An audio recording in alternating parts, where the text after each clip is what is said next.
cerdas untuk deck yang berkualitas. Di pertemuan kali ini, kita akan membahas tentang bab 2 di kelas 12 SMA bersama saya, Teacher Dila.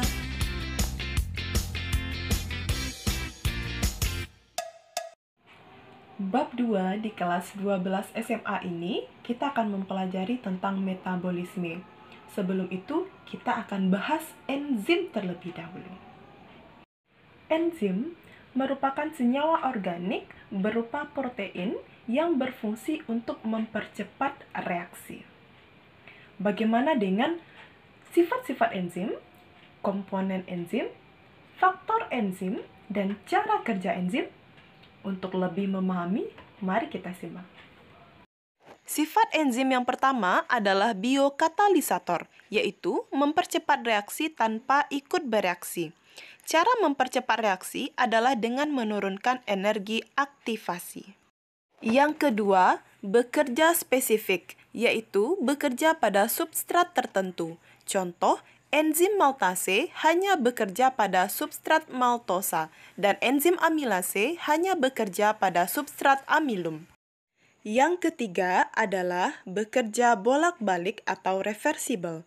Enzim dapat bekerja menguraikan suatu substrat menjadi substrat tertentu dan sebaliknya, atau menyusun produk menjadi substrat. Contohnya, enzim lipase dapat memecah lemak menjadi asam lemak dan gliserol, atau menyusun asam lemak dan gliserol menjadi lemak. Yang keempat, termolabil, yaitu tidak tahan panas. Enzim akan rusak atau terdenaturasi pada suhu tinggi dan tidak aktif pada suhu rendah. Dan yang terakhir, dibutuhkan dalam jumlah sedikit. Karena berperan sebagai katalis, maka hanya dibutuhkan dalam jumlah sedikit. Satu molekul enzim dapat bekerja berkali-kali asalkan tidak rusak. Selanjutnya, komponen enzim. Enzim terbagi menjadi dua komponen, yaitu apoenzim dan gugus prostetik.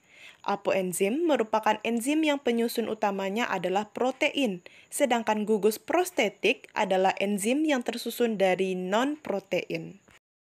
Selanjutnya, kita masuk pada faktor enzim. Yang pertama adalah suhu. Yang kedua adalah pH. Yang ketiga adalah konsentrasi enzim, konsentrasi substrat. Dan yang keempat adalah inhibitor atau zat penghambat. Perhatikan gambar berikut ini. Ini merupakan gambar dari inhibitor kompetitif. Struktur inhibitor mirip struktur substrat sehingga inhibitor dan substrat berkompetisi untuk menempati sisi aktif enzim.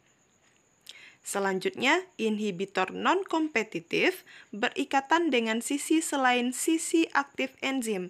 Akibatnya, bentuk enzim berubah sehingga substrat tidak cocok lagi dengan sisi aktif enzim.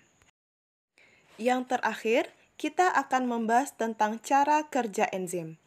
Cara kerja enzim terbagi atas dua, yaitu teori lock and key atau gembok dan kunci, dan teori induce fit, yaitu kecocokan induksi.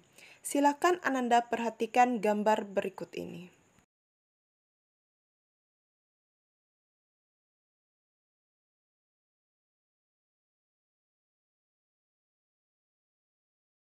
Ternyata cara kerja enzim terbagi atas dua ya.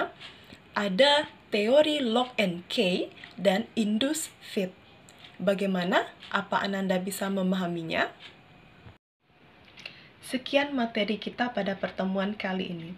Teacher harap Ananda bisa memahaminya dengan baik. Di pertemuan selanjutnya, kita akan membahas tentang katabolisme. Thank you for your attention. See you at the next video.